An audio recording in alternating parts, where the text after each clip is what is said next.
with it, in the hood with it. Welcome back to the collective clips where you already know we get it in. But before we get it in, let's hit that like and subscribe button. Ding. Put your notification bell on all so that way you're directed in the direction of the dope content I'm kicking. And I highly appreciate all the support that I'm getting, man. I know I couldn't do it without you. And for that, I'm very humbled and I'm very much so appreciative, man. Thank you. So I don't know if you guys have been around watching my channels. But a couple years ago, probably about 2.5 years ago, I did a video. And that video, man, was based upon a situation where, I was in Winton, California, which is, right down the street from Merced, right down the street from Atwater, Merced County, very heavily populated with Southsiders, right? Upstaters. They weren't calling themselves upstaters at that time. I don't even know if they are now. They were just sureños de Winton, right? And so my grandmother lived there, so I would be over there all the time, kicking back. And that's where Super Norteño's grandma lived also. My grandma that collected that Social Security check for him, right? So I would always be at her house. And me, my baby's mom, my kids. At that time, I had a newborn baby. And, I didn't play the shit. I was super active. I was in the mix. I was going to be flamed up wherever I was at. I was going to be representing the Norte. And I wasn't thinking, hey, I wanted to be a man when it came to having a family and providing for that family. But I was providing more than just money and security. I was providing bullshit, right? By acting the way I did, by dressing the way I did, by being out in public, knowing that I was in a city or a town where there was a gang of enemies, right? People that can get at me real quick. I still didn't care, and that was just my mentality back then. When you're part of gangbanging and part of that life, you put your fucking, your colors and your hood and your barrio and your mentality way before your familia, your own baby daughter, right? So it was my bad for what I was doing. I was out there pushing a stroller around. We were walking to, the store, and, for those of you who've heard the story, you've heard the story. I'm going to recap it because this video is about what happened to the person that pulled out the cohete on myself and my daughter, right? This is the aftermath that I've never spoken on. So, that particular day, we were chilling at my abuelita's house. She was making some food. And we had been there all day, man, relaxing. My old lady would help my grandmother. She was old, help her cook and just do her thing. And we had took our newborn daughter over there. My baby wasn't but about a month old, maybe a couple months. I don't know. She was very young. She was in the, always in the car seat, just small. And I was happy. This was the first time that we had went to my grandmother's house and actually let her have some interaction with my daughter, just because, there was a gang of roaches over there. There was a gang of ghetto shit going on. My primos were all gangstered and ghettofied, right? So I tried not to go over there too much, but this particular day we decided to do that. So we're over there chilling, having a good time. And my baby's mom's like, I'm thirsty. I want to get something to drink. I want to get something for the kids. There was kids there. And we were supposed to be having a barbecue later on. Some of my tias, Super Norteño, they were all going to come over. We're going to relax, right? So I was like, let's do it. Now, I was wearing a red t-shirt, red hat, white Cortezes with the red stripes. You know what it is, man. Red shoelaces. I didn't give no types of fucks about who was going to trip or anything. I should have, because I was going to pay the ultimate price for that. Or maybe not the ultimate price, but damn near, right? Enough to scare my socks off my feet. So where my grandmother lived in Winton, it was a dead end, right? And my tia, right, lived right across the street from my grandmother. And my baby's mother, one of my other baby's mothers, right, lived next door to my grandmother. Damn, now that I think about it, I'm thinking into the distance. I had a gang of chicks, right? Right? So my grandmother's house, an alley, my baby's mother, my tia across the street, my other baby's mother giving me a mamon, right? This is how it was. And so she was like, hey, let's go to the store. Now, if you walk straight down the street, bust a left, there's a tienda, right? Little Circle K or whatever type store it is. And I know what it is right there. And I know that there's vatos cruising around, and there ain't many places to go. Everybody knows everybody. I mean, it's a very, very small little town, right? So you're going to get spotted, especially the way I was all flamed up. Vatos are going to see me fucking from a distance. Whatever, right? I'm thinking, hey, they know me. I've been doing this shit for a long time. I ain't new to this. I'm true to this. It is what it is, right? So of course, we put the baby in the stroller. We ask anyone, what they need, and we start walking. And I didn't have the thing on me. Okay, I didn't have a thing on me. I don't know why. I should have, right? But I didn't. And I think I didn't have it because I had my baby with me. That was my mentality. I ain't going to take a gun because I got my baby with me, right? Shit. You think others care? Well, I played the game strong enough to think that there was some type of code there where, civilians, children, women were off limits. At least that's the way my morals were, right? But not everyone thinks the same. Okay, at this particular time, this was the late 90s, there was a lot, and I mean a lot of red on red going on as well.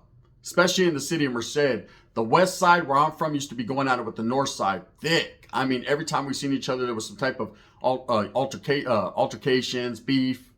It was just going down, right? Wasn't no bodies dropping. We weren't killing each other like that. Or at least there were some that were willing to do that, but it just had never escalated to that yet, right? So there was a house on the corner, and that house, I don't know if it was the roaches or the shiesty approaches of the manager, right? But there was always new people moving in and out of that pad. Always, constantly, right? So as we're walking past that pad, I noticed, right, or we're a little bit distance, I noticed like 4 dudes on the porch. And I kind of see it, and I'm like, damn, we ain't even going to make it down the street, right? I'm kind of looking back like, damn, I should have told my primos to come with us or something. These motherfuckers didn't even volunteer. They're like, hey, give me a fucking Snickers bar, Holmes. Come on, Nancy, right? And they're Southsiders. So I'm thinking like, fuck. Whatever, right? So as we're walking, I start getting closer. I recognize these guys. I'm not going to say what particular volley they're from, but I recognize them as being my enemies from the north side of Merced, right? And I'm like, damn, my heart drops because I'm not going to lie. And this is just real. This is my mentality. If they were Southsiders, I wasn't even tripping. Whatever, right? I wasn't thinking they were going to get off, man. That was the mentality of the Norteños back in them days. That the Southerners weren't going to do nothing, That's just what my thoughts were, right? But I seen some other Northerners, and I was like, oh, these motherfuckers finna to do something, cuz, right? And sure enough, when they recognized who I was, because they see me flamed up, so they're probably wondering, what the fuck is this Baboso doing, right? And when they seen who I was, these motherfuckers hopped off the porch quick, right? And I was like, shit, keep your head down, I'm telling myself. So I'm pushing the stroller, but of course, the pride that we have as gang members, I put my chest out, and I hear these vatos saying, they're saying, what's up, man? Where you from? Now they know exactly who I am. These dudes I knew personally. I didn't like them motherfuckers, right? And there was one in particular, and I guess it was his pad. They were moving in. It was his Jefita's pad, but they were just moving in that day. And I look and I'm like, fuck, man. And dude hops off and I see the one, he's a hitter, or he was a hitter, right? This is his story. This is the aftermath of what happens, right? I'm just giving you guys, catching you up for those of you that have never seen the video.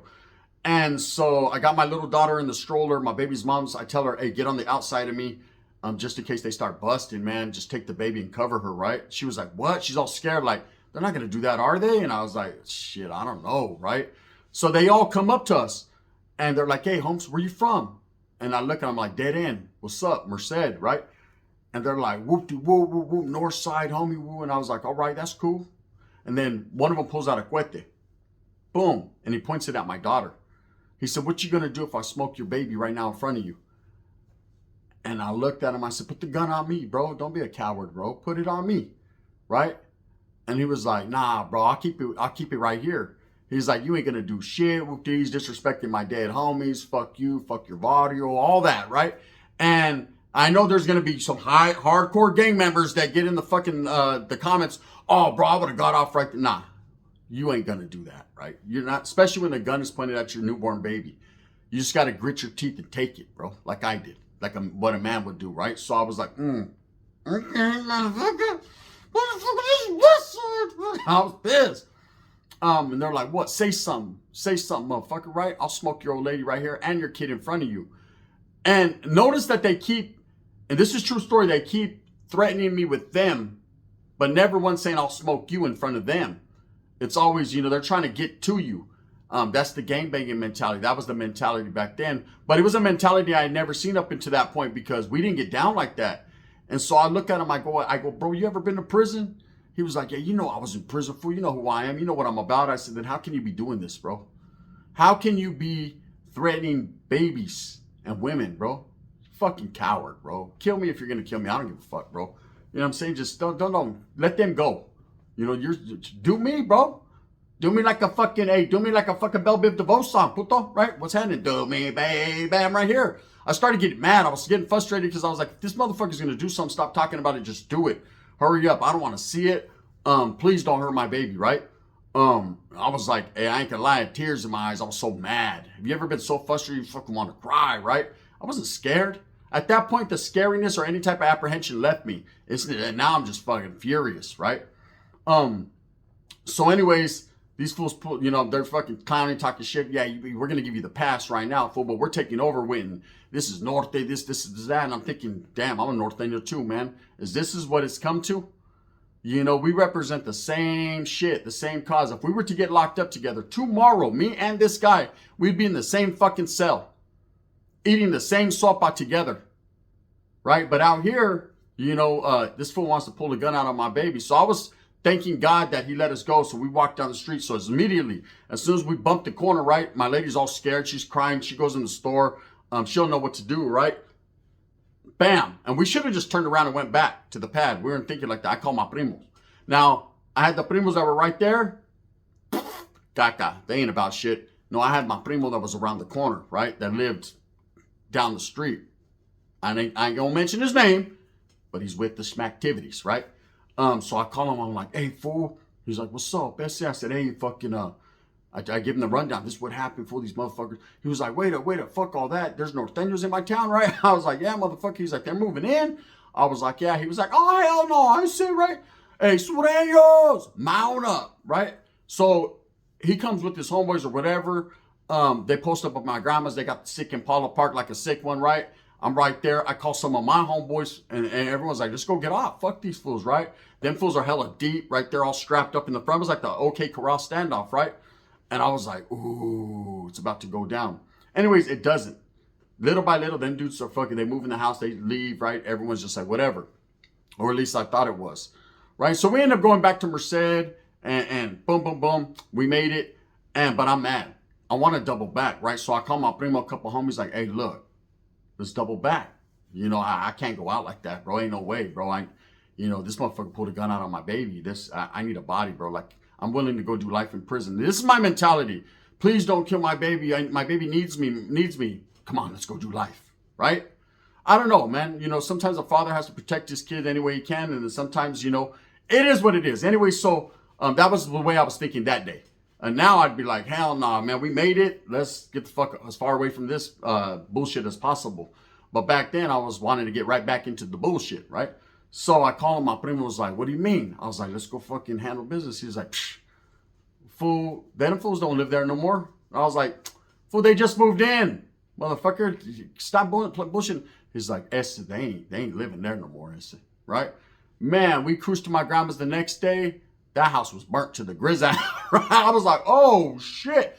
I had nothing to do with it, right? They done moved up out of there. So that was that with that, right? So years later, I could have had action at this dude. So here's another story I told, right? And it kind of, because it makes sense with this whole dude, right? And I'll tell you his name at the very end. And he was pretty well known. He was pretty well known in Merced. He's no longer with us, but he was pretty well known, right? So we're at a party, me and a whole bunch of homeboys, and a couple of my homegirls come up to me and they're like, hey, fool, that fool, you know, and we had been wanting to get him, you know, ever since that incident, even prior, because he was a hitter. He was a thorn in our side, right? The chick was like, hey, he's over there. He's at the homegirl's house with his old lady, chilling right now in a room. We're like, nah, we had him. He was hard to catch up to. That fool was like a ghost. He just disappear, right? So I'm like, don't tell too many people, because the more people she tells, the more people we're gonna have to kill. I'm just being honest with you.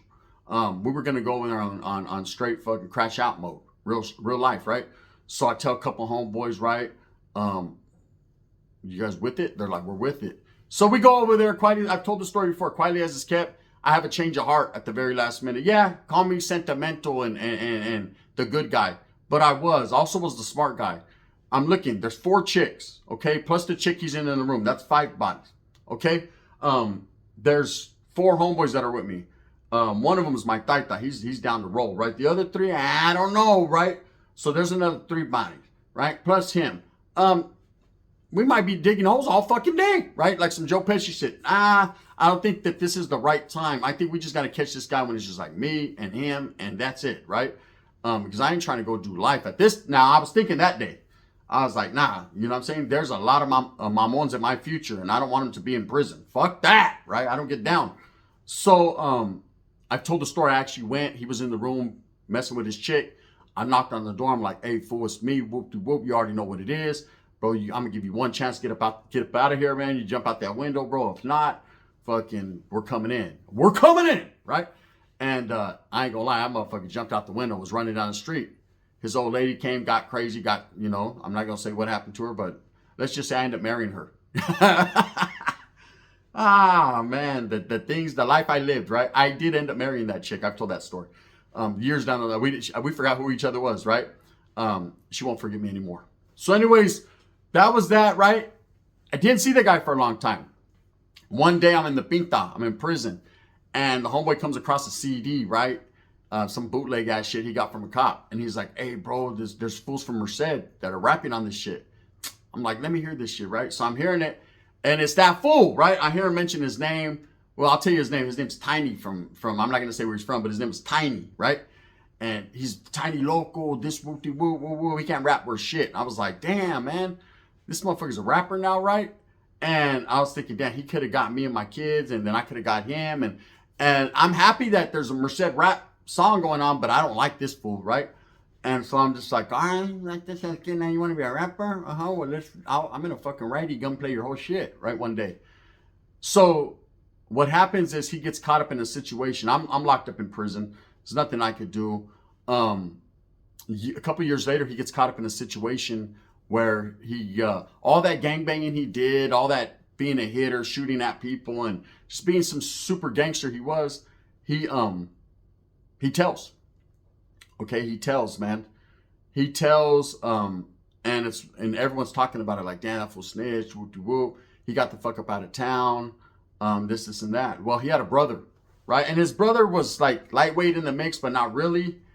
And I don't know what happened, but the word on the curb was about a year later after that, they caught up with his brother, and they made his brother suffer for his actions, right? They caught his brother out of a taco truck, bopped him. That was that. They were like, damn, did you hear about whoop-de-whoop? And I was like, yeah, bro, fucking, it's crazy, huh? They're like, they're saying they did it because of this or because of that. And I was like, I don't know. You know, I don't know. They caught the guys who did it, so it's not like I'm telling on someone or something. They caught the guy, whatever, right? It was what it was. The whole story came out. So I always wondered what happened to that dude, right? I always wondered, like, damn, this motherfucker was able to get away with all the bullshit he did, pulling the gun out on my kid. And I'm sure he did dirty shit like that to a lot of people, and just was didn't play the game right, you know? Had no type of sense of morals in the game. So you have to have that. If you're gangbanging, you can't just be wilding out all the time and thinking, anybody can get it, bro. I'm not everybody killer. No, you're not. You better calm your fucking ass down, right? No, you're not, bro. What are you doing talking to me out here on the streets? If you were doing that, you should have did that in there. Bro, I remember when they handed you the piece and you were like, why, right? Why ask why, right? Try but dry, handle it. I do juice, right? Nah, dudes that talk like that, they're not really doing that, right? I know this. So, recently I was talking to a homeboy on the phone, and his name came up, and he was like, hey, you hear what happened? I said, what happened? He was like, that fool didn't know how to act. See, and that's the thing. This, it's kind of like Swifty Blue, right? Times change. You're away from the bullshit. Get your life together, man. Hey, it didn't work for you. That gangbanging shit did not work for you. Do something different. Do something different, man. You still have a long life to live, man. You're young. Go do it, cabrón. Make some money, right? Work. Fucking, they're hiring at Applebee's. That's it. Go work. You're not going to make it in the rap game. You did that. You tried that. Now, you know what I'm saying? But I'm sure you can wash some fucking dishes with those gnarled knuckles, right? So handle it. This guy was living a whole new life out of state, right? He was in the state. He was in Nevada. And he decided, you know, I guess he was going to get in the mix out there, start gangbanging again, start fucking. He just couldn't stay away from it. There's dudes that can't. That's why they join like dropout gangs and they do this. They just can't stay away. You know, it just pulls them. It be calling me, man, like Pookie to the pipe.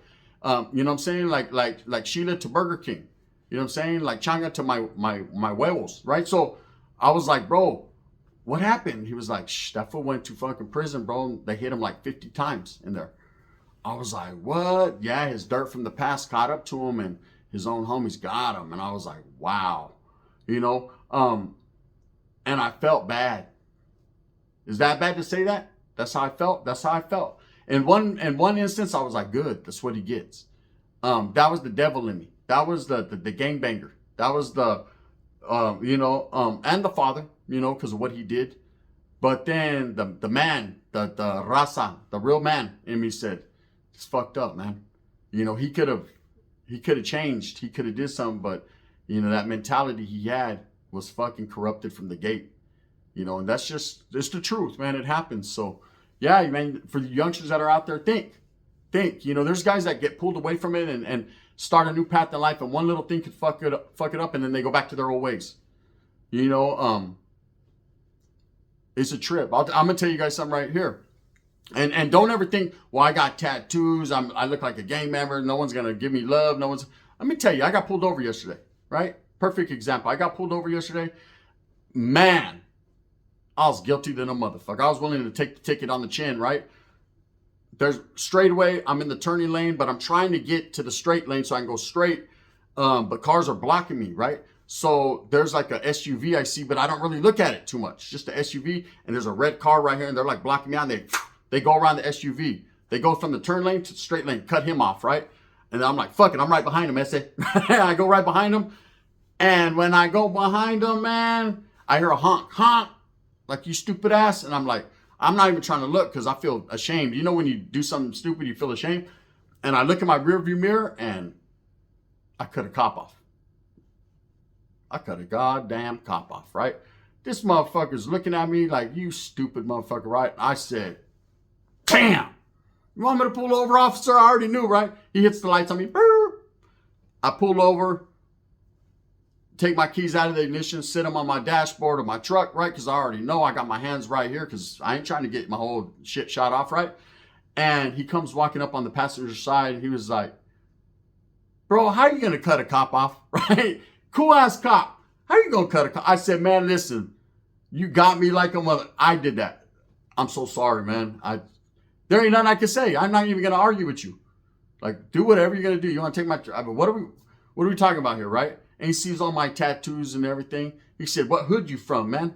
I said, nah, I don't do that. I'm old, right? I'm older. And, you know, and he was like, can I get your license? I was like, yeah. I was like, can I reach for it? And he was like, you ain't got no gun or nothing. I said, no, hell no, right? Boom, give it to him. Give him my insurance. Everything's good. He comes walking back up. He's like, man, just don't cut cops off no more, right? You're good.